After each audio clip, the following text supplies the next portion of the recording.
ఈ వీడియోలో మనము అబ్స్ట్రాక్ట్ నౌన్ గురించి నేర్చుకోబోతున్నాము. ప్రతి కాంపిటేటివ్ ఎగ్జామ్లో ఈ అబ్స్ట్రాక్ట్ నౌన్ మీదనే ఎక్కువగా బిట్స్ అడగడం జరుగుతుంది. అందరూ దీన్ని టఫ్గా భావిస్తారు. ఎందుకంటే ఈ నౌన్ ఎలా ఉంటుందంటే, ఈ నౌన్కు సంబంధించిన పదాలు చూడలేము, తాకలేము, అటువంటి వర్డ్స్ ఉంటాయి. కాబట్టి దీన్ని టఫ్గా భావిస్తూ ఉంటాం. కానీ దాన్ని నేను సింప్లిఫై చేసి జస్ట్ ఈ చిన్న టేబుల్తో మీకు అందించడం జరుగుతుంది. సో జస్ట్ ఇక్కడ ఇచ్చినటువంటి ఈ కొన్ని అంశాలను గుర్తుపెట్టుకుంటే అబ్స్ట్రాక్ట్ నౌన్ మీకు ఈజీగా గుర్తుండిపోతుంది, right? So first abstract noun అంటే ఏంటిదనేది చూద్దాము, తర్వాత లాజిక్ చెప్తాను. అబ్స్ట్రాక్ట్ నౌన్ అంటే కొన్ని చూడలేని అంశాలను తెలియచేసేటువంటి నామవాచక పదాలు ఉంటాయి. తాకలేని అనేటువంటి పేర్లను తెలియజేసే కొన్ని పదాలు ఉంటాయి. సో వాటిని మనము అబ్స్ట్రాక్ట్ నౌన్ అని చెప్తాం, రైట్? సో అవేంటిదంటే వాటిని ఎలా గుర్తుపట్టాలంటే గమనించండి. ఆ పదాలు ఎన్ఈఎస్ఎస్తో కానీ, ఐటీవైతో కానీ, టిఐఓఎన్తో కానీ, ఎస్ఐఓఎన్తో కానీ, ఎంఈఎన్టీ కానీ, హెచ్ఓఓడి కానీ, ఎస్హెచ్ఐపి కానీ అటువంటి వాటితోటి కనుక ఎండ్ అయినట్లయితే ఆ వర్డ్స్ని మనము అబ్స్ట్రాక్ట్ నౌన్గా చెప్తాం. ఫర్ ఎగ్జాంపుల్ ఇక్కడ గమనించండి, ఇందులో which is an abstract noun అని అన్నాడు. ఇక్కడ గమనించండి, హ్యాపీనెస్ అనేటువంటిది నౌన్ అవుతుంది. అది ఎలా అంటే లాస్ట్కి ఏముంది, ఎన్ఈఎస్ఎస్. మనకున్నటువంటి క్లూ ఏంటిది, N E S S. Which is an abstract noun సెకండ్ది. ఇక్కడ గమనించండి, కైండ్నెస్, ఎన్ఈఎస్ఎస్ ఉంది. సో ఆ విధంగా అటువంటి పదాలన్నీ కూడా అబ్స్ట్రాక్ట్ నౌన్ కిందికి అవుతాయి. సో అంటే మీరు ఈ టేబుల్లో పక్కాగా గుర్తుపెట్టుకోవాలి. NESS, ITY, TION, ఎస్ఐఓఎన్, ఎంఈఎన్టీ, హెచ్ఓఓడి, ఎస్హెచ్ఐపి. సో వీటితోటి వర్డ్ ఎండ్ అయితే అవి 90% అబ్స్ట్రాక్ట్ నౌన్ అవుతుంది, రైట్? సో ఇప్పుడు వాటి యొక్క అర్థాలను కూడా చూద్దాం. అబ్స్ట్రాక్ట్ నౌన్ అంటే ఏమనుకున్నాము, చూడలేనిది, తాకలేనిది అని అనుకున్నాం. ఫర్ ఎగ్జాంపుల్ హ్యాపీనెస్ ఉన్నది. హ్యాపీనెస్ అంటే సంతోషం. సంతోషాన్ని మనము చూడలేము, okay?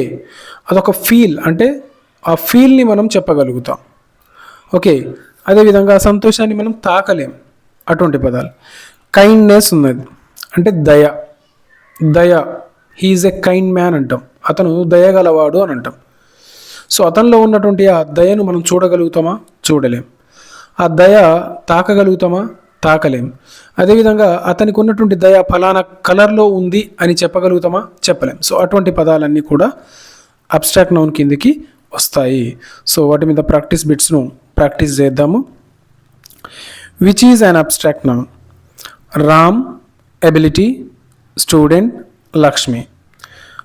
Ram, ability, student, Lakshmi.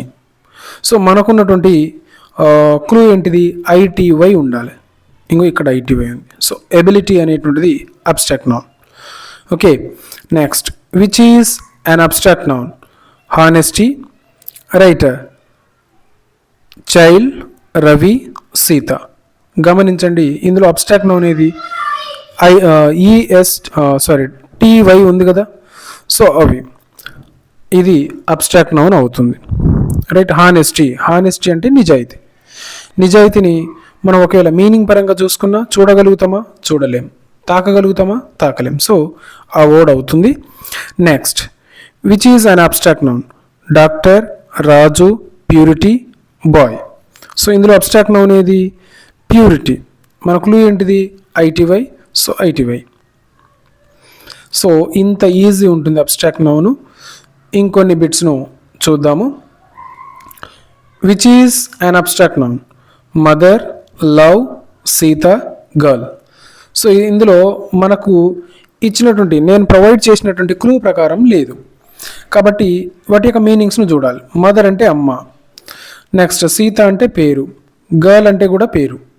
So love అంటే ప్రేమ, ప్రేమను మనం చూడగలుగుతామా, చూడలేం. తాకగలుగుతామా, తాకలేం. కాబట్టి ఆన్సర్ లవ్ అవుతుంది. Next, which is an abstract noun? Ramesh, decision, child, boy. So ఇందులో ఫస్ట్ మనకు క్లూ ప్రకారం ఉందా లేదా అనేటువంటి చూసుకోవాలి.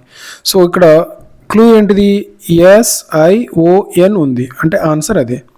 So decision is abstract noun. Which is an abstract noun? Student, Lakshmi, tension, teacher. So మనకున్నటువంటి క్లూ ప్రకారం ఏంటిది? SION ఉంది. సో ఇది abstract noun. Next, which is an abstract noun? Ravi, confusion, boy, Sita. So ఇందులో ఉన్న క్లూ ఏంటిది? SION, right, SION. So abstract noun. Which is an abstract noun?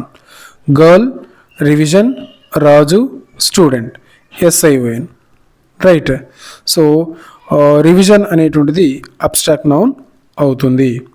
Next, which is an abstract noun? Teacher, Ram, education, boy. ఇందులో ఉన్నటువంటిది ఏంటిది? Education is an abstract noun. Which is abstract noun? Action, soldier, next Sita, girl. ఇందులో abstract noun ఏది? So ఇందులో abstract noun వచ్చేసి TION ఉన్నటువంటి action abstract noun అవుతుంది. Next,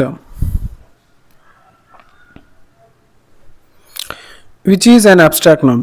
Ramesh, information, child, boy. ఇందులో అబ్స్ట్రాక్ట్ నౌన్ ఏది? మనకున్నటువంటి క్లూ ప్రకారం TION ఉంది కదా, సో ఇది అబ్స్ట్రాక్ట్ నౌన్ అవుతుంది, అంటే ఇన్ఫర్మేషన్ అనేటువంటిది అబ్స్ట్రాక్ట్ నౌన్ అవుతుంది. సో ఆ టేబుల్ కనుక నేర్చుకుంటే ఇంత ఈజీగా మనము అబ్స్ట్రాక్ట్ నౌన్ను గుర్తించవచ్చు. Which is an abstract noun? Student, Lakshmi, creation, teacher. So ఇందులో అబ్స్ట్రాక్ట్ నౌన్ ఇది TION. సో ఇది అబ్స్ట్రాక్ట్ నౌన్.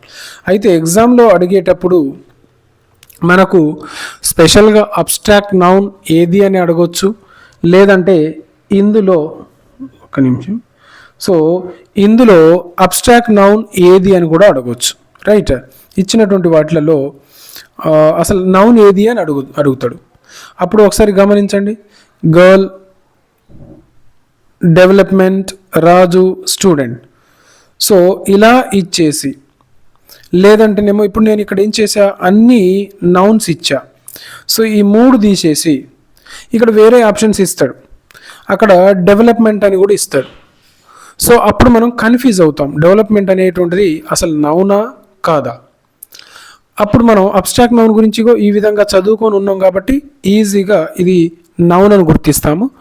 లేదంటేనేమో అబ్స్ట్రాక్ట్ నౌన్ గురించి అడిగితే డైరెక్ట్ మనం మనకున్నటువంటి క్లూ ప్రకారం గుర్తించేస్తాం. లాస్ట్కి ఏముంది? MENT. So MENT. సో ఆ విధంగా అబ్స్ట్రాక్ట్ నౌన్ మనం గుర్తించవచ్చు.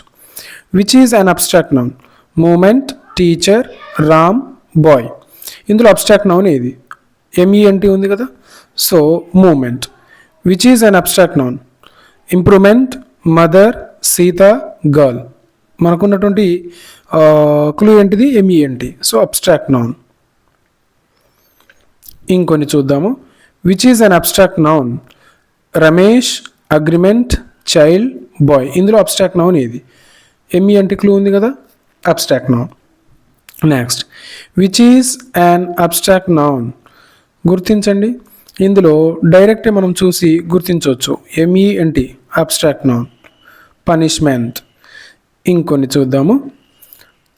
Which is an abstract noun? Ravi, childhood, boy, Sita. ఇందులో అబ్స్ట్రాక్ట్ నౌన్ ఏది? HOOD hood. HOOD హుడ్ ఉంటే ఏమనుకున్నాం మనము? అబ్స్ట్రాక్ట్ నౌన్ రూల్ ప్రకారం. సో ఇది అబ్స్ట్రాక్ట్ నౌన్. సో అబ్స్ట్రాక్ట్ నౌన్ను మనం ఇంత ఈజీగా గుర్తించవచ్చు. సో ఇంకొన్ని టాపిక్స్ మీద సీరియల్గా వెళ్తూ నేర్చుకుందాము. సో వాటిని నేర్చుకునే ముందు ఇంకా మా ఛానల్ను సబ్స్క్రైబ్ చేసుకోకపోతే తప్పకుండా సబ్స్క్రైబ్ చేసుకోగలరు. సో ఇంకొన్ని బిట్స్ను ప్రాక్టీస్ చేద్దాము. Which is an abstract noun? Girl, motherhood, Raju, student. H O O D ఉంది కదా, so abstract noun. Which is an abstract noun? Teacher, Ram, brotherhood, boy. So brotherhood, so abstract noun. So ఇంత ఈజీగా మనము గుర్తించవచ్చు. ఇంకో 2 బిట్లు ప్రాక్టీస్ చేద్దాము. Which is an abstract noun? Adulthood, soldier, Sita, girl. So మనకున్నటువంటి క్లూ ఉంది కదా, abstract noun adulthood. Which is an abstract noun? Ramesh, neighbourhood, child, boy. ఇందులో హుడ్ ఉన్నటువంటి పదం. సో ఈ విధంగా మనము అబ్స్ట్రాక్ట్ నౌన్ను గుర్తించవచ్చు. రైట్, ఇక్కడ గమనించండి. Which is an abstract noun? Student, Lakshmi, friendship, teacher. మనకున్నటువంటి క్లూ ఇందులో ఏమున్నది? SHIP, ship. సో ఇది అబ్స్ట్రాక్ట్ నౌన్, ఫ్రెండ్షిప్ అనేటువంటి. సో ఇవి అబ్స్ట్రాక్ట్ నౌన్కు సంబంధించినటువంటి ఇన్ఫర్మేషను. అయితే ఎగ్జామ్లో అడిగేటప్పుడు 4 ఆప్షన్లు ఇచ్చేసి అందులో నౌన్ ఏది అని గుర్తించమంటాడు. సో ఆ సందర్భంలో ఈ క్లూ అనేటువంటిది బాగా ఉపయోగపడుతుంది. లేదంటేనేమో డైరెక్ట్గా పైనే which is an abstract noun అని కూడా ఇస్తాడు. సో అప్పుడు కూడా మనం గుర్తించడానికి వీలుంటుంది. సో ఇవి అబ్స్ట్రాక్ట్ నౌన్కు సంబంధించినటువంటి కంప్లీట్ ఇన్ఫర్మేషన్. మీరు ఎంత మెటీరియల్ చదివినా అందులో ఉండేటువంటి అంశం ఏంటంటే ఇగో ఈ అంశం మాత్రమే. కాబట్టి ఈ అంశాన్ని మీరు తప్పకుండా నేర్చుకొని ఉండాలి. సో ఇంకా మా ఛానల్ను సబ్స్క్రైబ్ చేసుకోకపోతే తప్పకుండా సబ్స్క్రైబ్ చేసుకోగలరు. అదేవిధంగా ఇప్పుడు నేను ఎక్స్ప్లెయిన్ చేస్తున్నటువంటి పీడిఎఫ్ను కూడా మీరు డౌన్లోడ్ చేసుకోగలరు. నా యొక్క వాట్సాప్ గ్రూప్లో జాయిన్ అయ్యి డౌన్లోడ్ చేసుకోగలరు. అదేవిధంగా ఇదే టాపిక్ మీద మనము రాబో రోజులలో లైవ్లో కూడా ప్రాక్టీస్ చేయబోతున్నాం. కాబట్టి తప్పకుండా సబ్స్క్రైబ్ చేసుకోగలరు. Thank you so much.